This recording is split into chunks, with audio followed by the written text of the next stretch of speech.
Carta de Paulo aos Romanos, capítulo 8, a partir do versículo 31.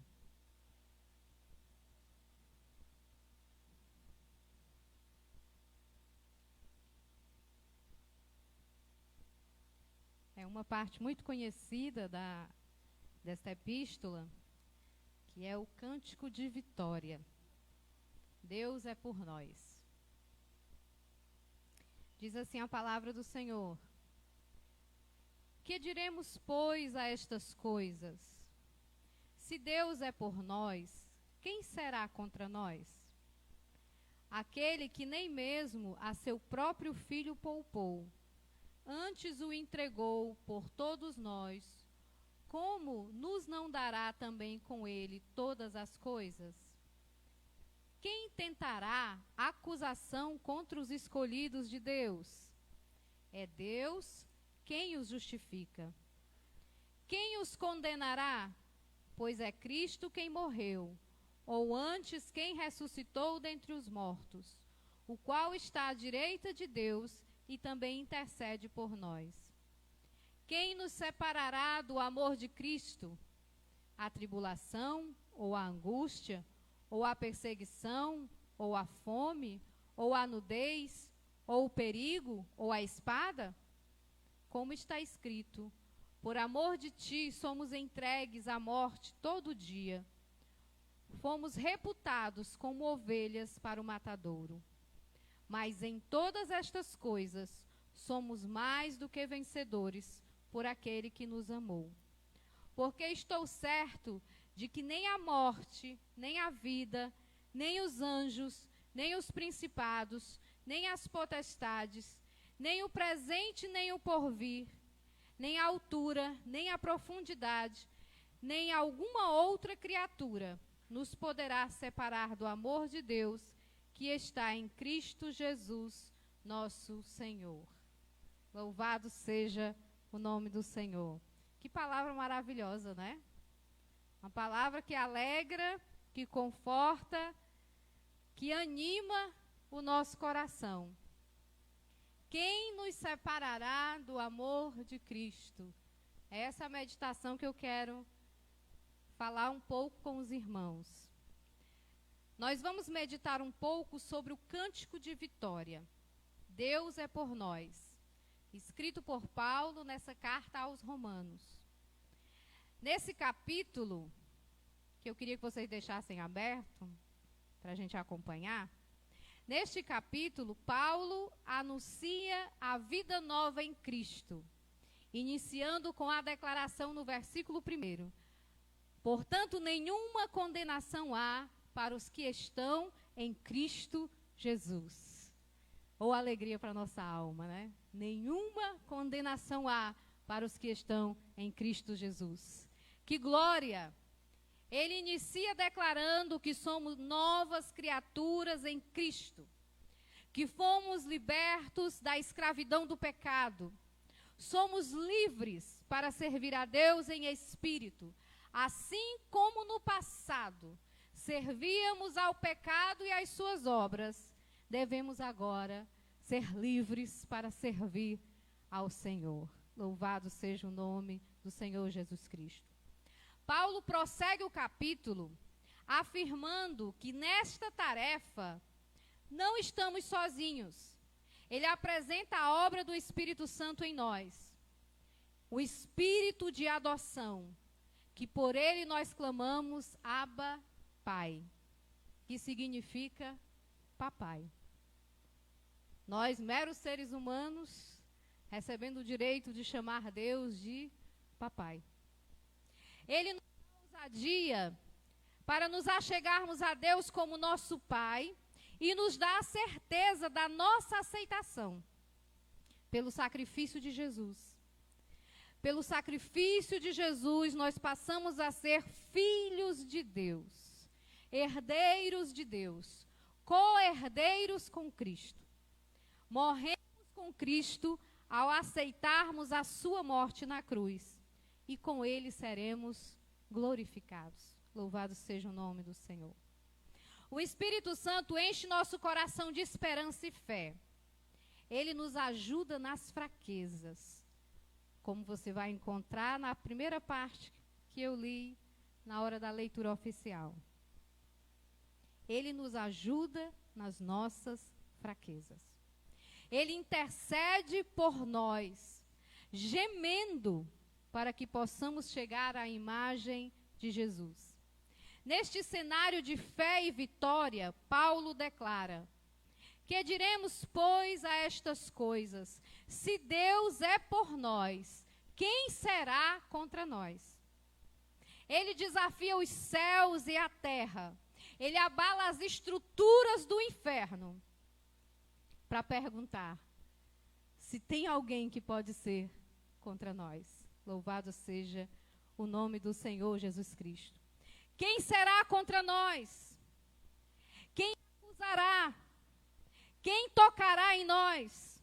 Pois se Deus, o próprio soberano do universo, a quem pertence todo o poder, toda a honra, toda a glória, toda a majestade, está em nossa defesa, quem ousará nos acusar?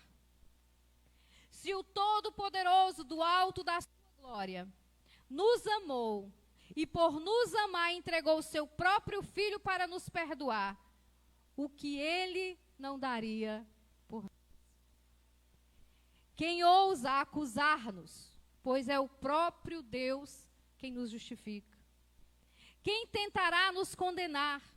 Se Cristo pagou o preço das nossas culpas, pagou a nossa dívida com Deus e está assentado à sua direita, intercedendo por nós.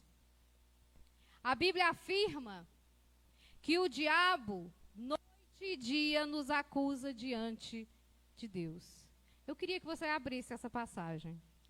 Lá em Apocalipse, capítulo 12, versículo 10. Algumas verdades que às vezes a gente repete tanto na igreja, e algumas pessoas chegam até a igreja, ouvem a gente repetir, e às vezes ainda não encontrou lá na palavra do Senhor aquilo que se diz, e ele não sabe se está mesmo na Bíblia, ou se é um costume dos crentes dizerem, né? Mas é bom a gente confirmar na palavra de Deus. Apocalipse capítulo 12, versículo 10. Apocalipse 12, 10. Olha o que é que diz sobre o diabo. E ouvi uma grande voz no céu que dizia: agora chegada está a salvação e a força e o reino do nosso Deus e o poder do seu Cristo, pois já o acusador de nossos irmãos é derribado, o qual diante do nosso Deus os acusava de dia e de noite. O diabo nos acusa diante de Deus, de dia e de noite, apontando os nossos erros, os nossos defeitos, as nossas dificuldades, as nossas limitações. Mas a Bíblia também nos diz que lá no céu nós temos um advogado. Louvado seja o nome do Senhor. 1 João, capítulo 2. Primeira epístola de João, capítulo 2, versículo 1. Se cantou muito isso, né? Meu advogado é o meu Senhor, né? 1 João 2 e 1 diz assim: meus filhinhos, estas coisas vos escrevo, para que não pequeis. E se alguém pecar, temos um advogado com o Pai, Jesus Cristo, o justo. Olha que coisa tremenda a nossa esperança, irmãos. Por que é que o inimigo não pode mais nos acusar? Por que é que Paulo começa dizendo que quem poderá nos acusar? Quem será contra nós?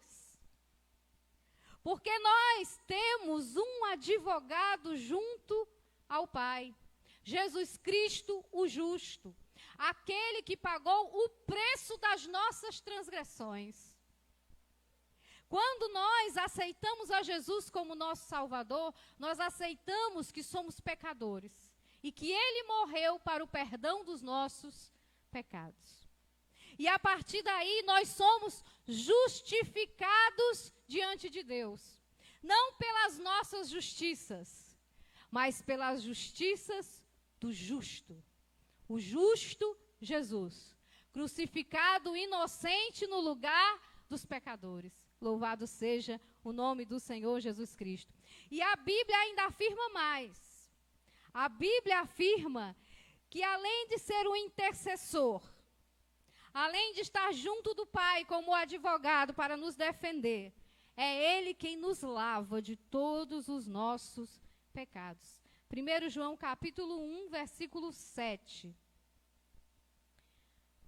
Mas se andarmos na luz, como Ele na luz está, temos comunhão uns com os outros, e o sangue de Jesus Cristo, seu Filho, nos purifica de todo pecado.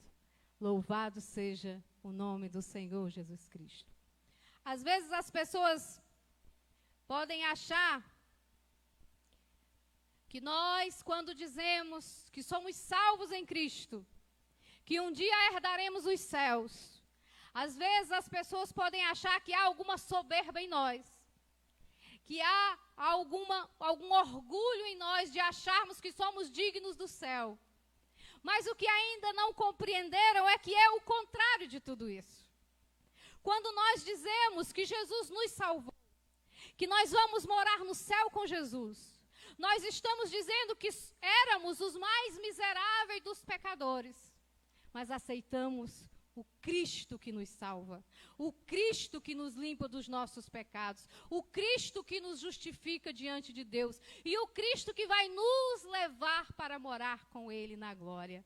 Louvado seja o nome do Senhor. Então é por isso que Paulo pergunta: se Deus é por nós, quem será contra nós? É por isso que ele diz que quem é que vai nos acusar? Porque nós temos um defensor diante do Pai. E na leitura que nós fizemos anteriormente, lá em Romanos 8, fala que o Espírito Santo é o nosso intercessor aqui em nós, que nos ajuda a orar. Quando nós nem sabemos orar, Ele geme conosco, intercedendo pelas nossas vidas. E se nós pecarmos, como diz aqui em 1 João, nós temos Jesus Cristo que nos lava de todo o pecado. Louvado seja o nome do Senhor Jesus Cristo. Tudo isso acontece pelo amor de Deus por nós. Não é pelas nossas justiças, pelo nosso merecimento, porque nós somos bonito ou feio, pobre ou rico, branco ou preto, homem ou mulher. Não é isso. É pela misericórdia do Senhor que tem nos alcançado. É pelo amor do Senhor. O amor que foi antes da fundação do mundo. Amor que nos alcançou quando ainda éramos pecadores e destituídos da glória de Deus. Amor tão grande que quando o apóstolo João vai tentar descrever, ele diz que Deus amou o mundo, amou o mundo, amou o mundo. Como é que eu vou comparar isso? Aí ele diz, amou o mundo de uma tal maneira. Uma tal maneira que eu não consigo descrever. Ele amou o mundo de uma tal maneira, tão grande, que deu o seu próprio Filho para nos salvar. É esse o amor que nós conhecemos do Senhor Jesus. Jesus declara que veio morrer pelos pecadores. Lá em João, no Evangelho de João, capítulo 10, versículo 17 e 18, diz assim: por isto o Pai me ama, Jesus falando, porque dou a minha vida para tornar a tomá-la. Ninguém me tira de mim, mas eu de mim mesmo a dou. Tenho o poder para dar e o poder para tornar a tomá-la. Este mandamento recebi de meu Pai. É por isso que nós nos reunimos para adorar esse Cristo maravilhoso. Porque quando a gente lê sobre o amor do Pai que enviou seu Filho, e quando nós lemos do amor do Filho que diz, eu dou a minha vida, ninguém tira ela de mim, sou eu que a dou, é por amor que eu faço. Quando a gente vê isso, quando a gente olha para a cruz, que é o maior símbolo de amor que pode haver, quando nós olhamos para o sacrifício do Cordeiro, nós ficamos, como diz a própria palavra de Deus, que nós ficamos constrangidos. É assim que o apóstolo descreve, que o amor de Deus nos constrange. Porque a gente olha e pensa, por que ele me amou tanto assim? Quais as razões para ele me amar tanto assim? Como é que pode ele me amar tanto assim? Quando eu olho para mim, muitas vezes na vida eu me olho e nem eu mesmo consigo me amar. Quantas vezes na vida eu sinto tristeza por quem eu sou? Quantas vezes na vida eu me decepciono comigo mesmo? E esse Deus me amou antes da fundação do mundo. E esse Deus me amou a ponto de entregar o seu Filho para me salvar. E esse Cristo entregou sua vida para me salvar. Então, quando eu olho para a cruz, eu me constranjo. Que Deus maravilhoso. E o que é que eu posso fazer diante desse amor tão grande? O que eu posso fazer é correr para Cristo. É me agarrar com Cristo, é receber a sua salvação maravilhosa, é fazer como o apóstolo Paulo e declarar: quem será contra nós? Louvado seja o nome do Senhor Jesus Cristo. Diante dessa provisão de Deus, que é Cristo na cruz, Paulo nos interroga: quem nos separará do amor de Deus? Quem, irmãos? Existe alguém que pode nos separar do amor de Deus? Se Jesus venceu o pecado na cruz, venceu o diabo que tinha o domínio do pecado sobre nós, alguém pode nos separar do amor de Deus? Nesse cântico de vitória, Deus revela a provisão para a nossa vitória, mas também revela quem pode nos derrotar. Paulo mostra quem pode nos separar do amor de Deus. Vocês já conseguiram identificar quem é que pode nos separar do amor de Deus? A única pessoa que pode me separar do amor de Deus sou eu. E a única pessoa que pode te separar do amor de Deus é você. Mais ninguém. Vamos examinar o que Paulo afirma no versículo 35. Quem nos separará do amor de Cristo? A tribulação, ou a angústia, ou a perseguição, ou a fome, ou a nudez, ou o perigo, ou a espada? Ele está falando do que pode nos suceder quando servimos a Cristo. Ele está falando das dificuldades enfrentadas por ele na caminhada cristã. Ele assevera no versículo 36.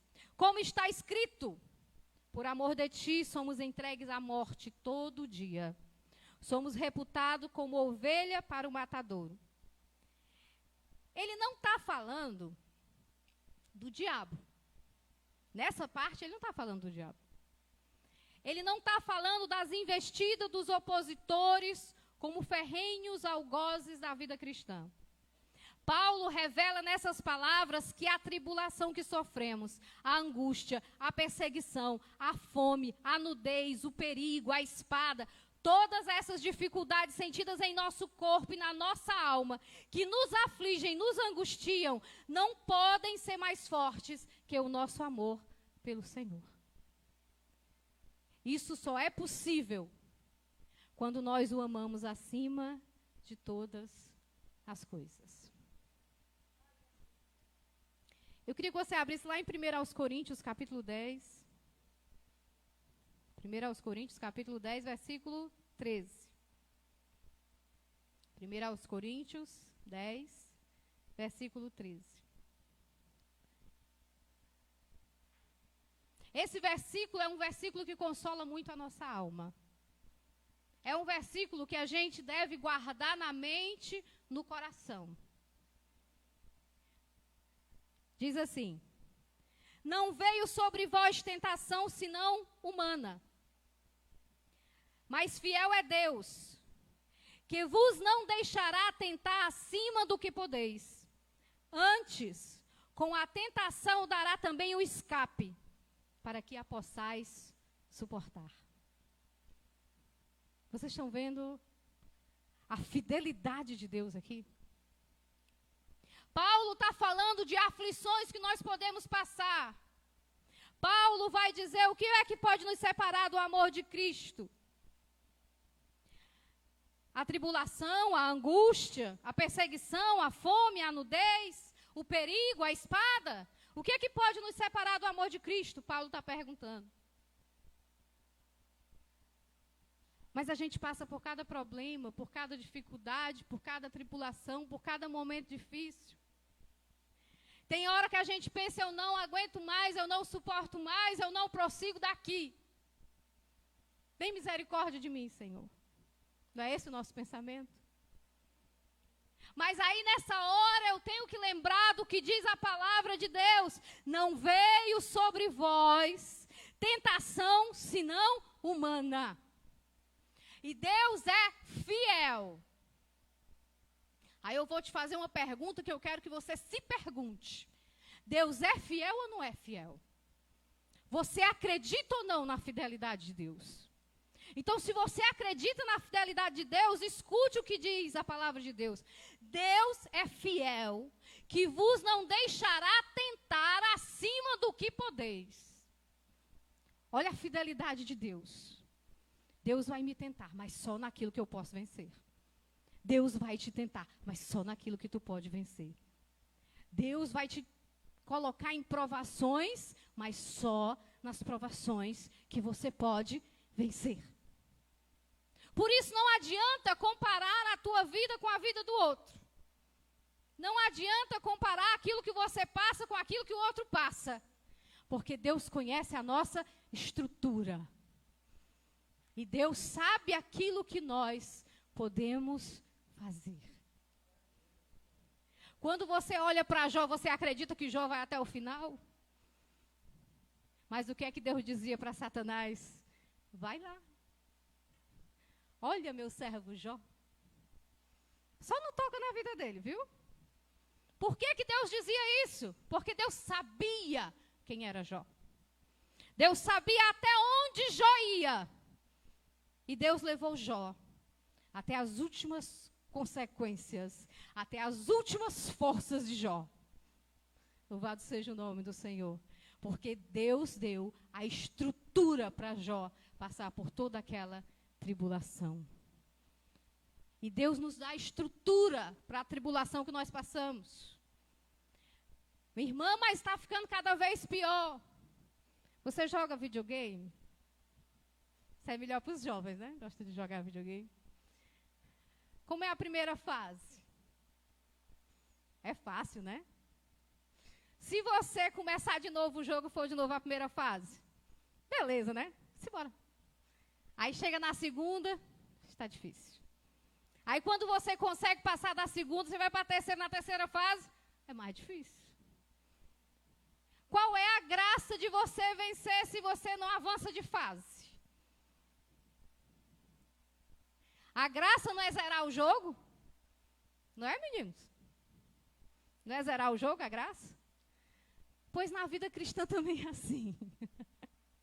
A gente não gosta, não. A gente não quer passar por tribulação. Quem é que quer passar por tribulação? Levante a mão. Ninguém quer. Mas a gente não vence se não lutar. A gente não aprende se não passar por um processo. Então Deus permite os processos na nossa vida, aonde nós vamos aprender e nós vamos evoluir de fases. E nas novas fases a graça será maior, a sabedoria será maior, a prudência será maior, a graça será maior sobre as nossas vidas. E diz o resto do versículo: e com a tentação dará também o escape, para que possais suportar. Louvado seja o nome do Senhor. Eu não posso Eu não tenho mecanismos para chegar diante de Deus e dizer: Senhor, eu desisto agora, porque eu não posso passar por essa tribulação, porque eu não suporto essa tentação, eu não posso, agora eu caio aqui porque não tem mais como. Porque se eu fizer isso, eu estou negando a fidelidade de Deus, que Ele diz que eu só vou receber a aprovação que eu sou capaz de suportar. E na hora da tentação, Ele vai me dar o escape para que eu possa suportar. Será que nós estamos prontos, como o apóstolo Paulo, para sermos levados como ovelhas para o matadouro? A gente gosta dessa passagem, né? Deus é por nós, quem será contra nós? Né? Mas quando a gente avança, quando a gente vai prosseguindo no texto, aí, por amor de ti, sob entregues à morte todos os dias. Eita Deus! Ou a dificuldade da vida tem nos levado para longe de Deus? Temos amado ao Senhor mais que as bênçãos que recebemos dEle? Ou nos desesperamos quando Ele não atende às nossas orações? Ele está realmente em primeiro lugar nas nossas vidas ou tem sido colocado de lado? Quanto tempo eu tenho dedicado do meu dia para estar na presença do Senhor? Tenho me alimentado da sua palavra diariamente? Tenho louvado o seu nome em todas as circunstâncias? Tenho servido ao Senhor com as minhas finanças? Ou nunca posso pagar o dízimo? Trago as primícias ao Senhor ou só ofereço o que me sobra? Tenho buscado sua presença ou apenas busco as suas bênçãos? Tenho procurado fazer a vontade de Deus ou apenas peço que Ele realize os meus planos? Tenho pregado sua palavra ou guardo o amor de Deus apenas para mim? A angústia, a tribulação, a perseguição, a fome, a nudez, o perigo são capazes de me afastar do amor de Deus? Essa é a pergunta do texto. Paulo está mostrando ali que essas coisas virão sobre a nossa vida. E nós temos a decisão de não deixar que nada dessas coisas nos leve para longe do amor de Deus. Porque o amor de Deus está lá presente para nos sustentar. Você sabe qual versículo se segue nesse texto? Depois dele dizer que a gente vai passar por tribulação, depois dele dizer, por amor de ti, são entregue à morte todo dia. Você sabe qual é o versículo que se segue? É só dar uma olhada aí. É o versículo 37. Mas em todas estas coisas, somos mais do que vencedores, por aquele que nos amou. Louvado seja o nome do Senhor Jesus Cristo. Aí eu pergunto a vocês, quantas vezes vocês já viram esse versículo? Mas em todas as coisas somos mais que vencedores. Em muitos lugares, a gente já viu, né? Na geladeira, na porta do carro. Por aí você vê em todos os lugares. Mas totalmente fora do contexto, né? Em todas as coisas nós somos mais que vencedores. Poucas vezes está aplicado como está no texto, no seu contexto. De dizer que nós podemos passar por todas as aflições, nós podemos resistir a todas as tentações e sermos mais do que vencedores. Louvado seja o nome do Senhor. Porque se Deus é por nós, quem será contra nós? Porque o amor de Deus nos sustenta. O amor de Deus é que nos faz vencermos. Louvado seja o nome do Senhor Jesus Cristo. Pois o amor de Cristo nos faz triunfar em meio às maiores dificuldades da vida. Porque para nós a vitória verdadeira é estar unida com Cristo, quer seja pela vida, quer seja pela morte. Eu queria também outro versículo que eu queria que vocês abrissem, lá em Romanos capítulo 12, versículo 2. É outro versículo, irmão, que a gente tem que ter na mente, tem que ter no coração, para a gente passar pelas tribulações, pelas dificuldades da vida e compreender e aceitar aquilo que Deus está provendo. Diz assim, Romanos capítulo 12, versículo 2.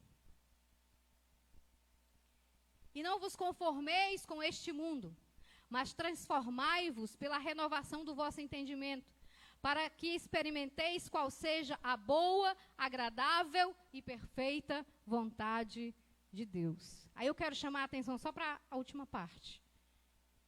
Guarda na tua mente, guarda no teu coração.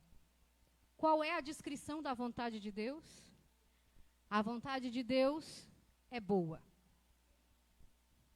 A vontade de Deus é agradável. E a vontade de Deus é perfeita. A vontade de Deus é boa, perfeita e agradável. Guarda na tua mente.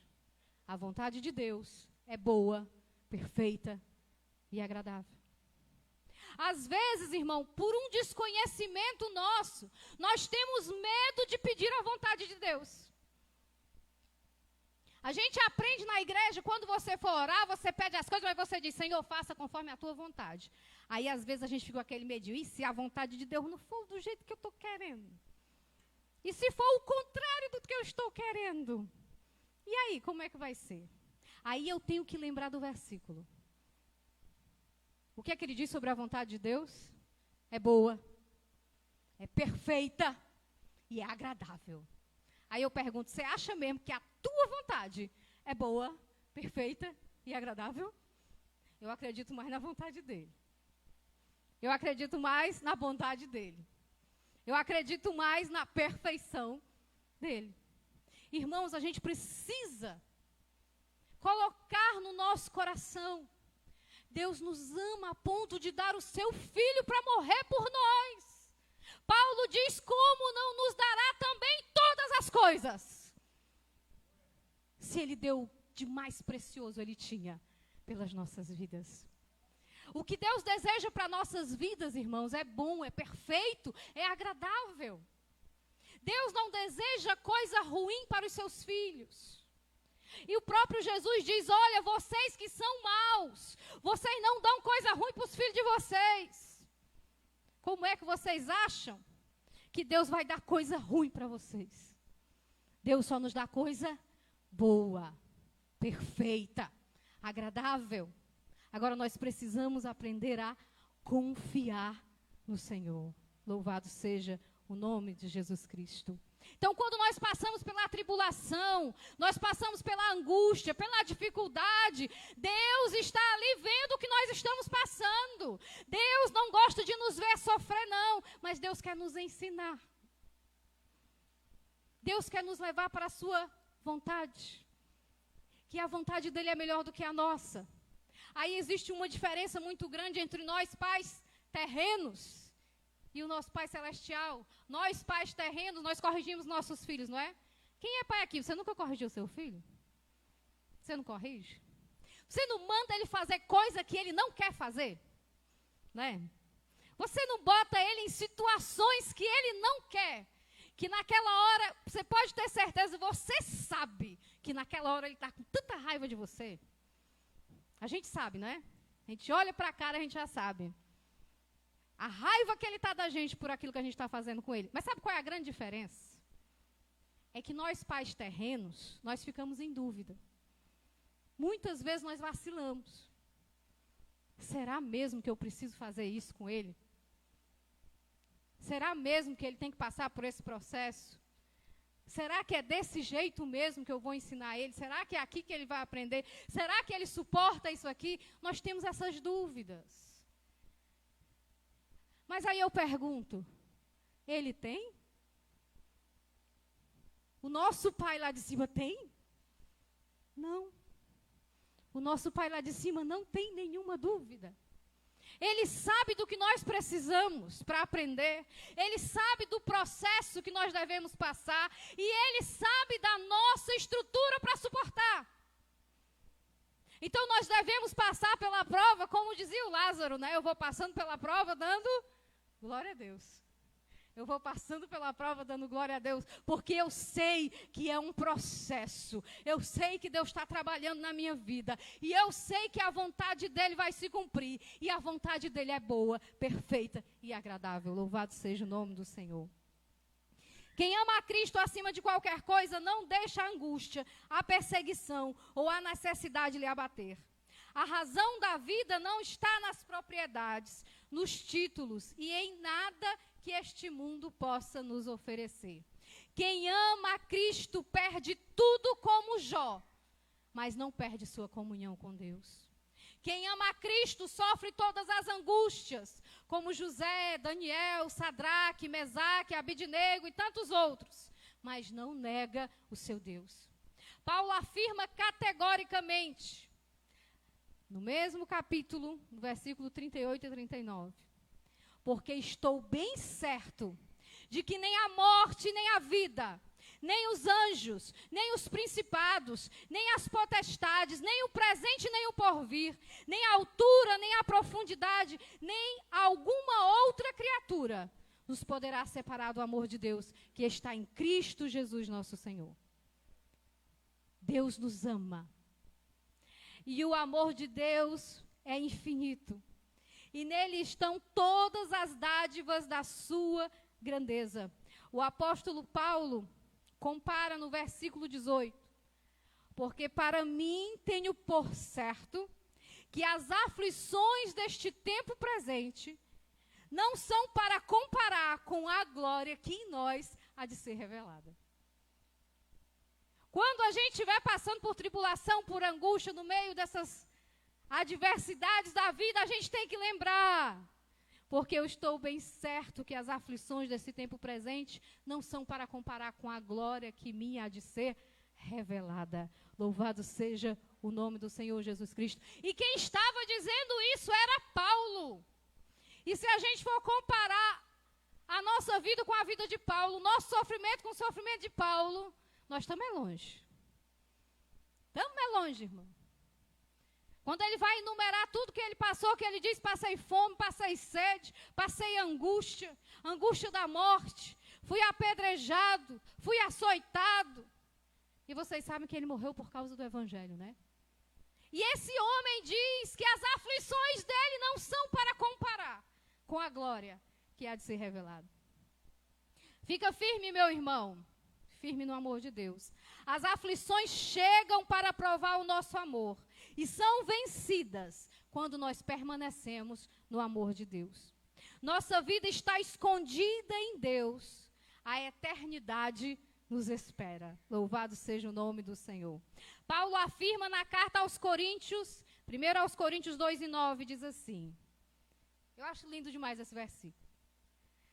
As coisas que o olho não viu, o ouvido não ouviu, e que não subiram ao coração do homem, são as que Deus preparou para os que o amam.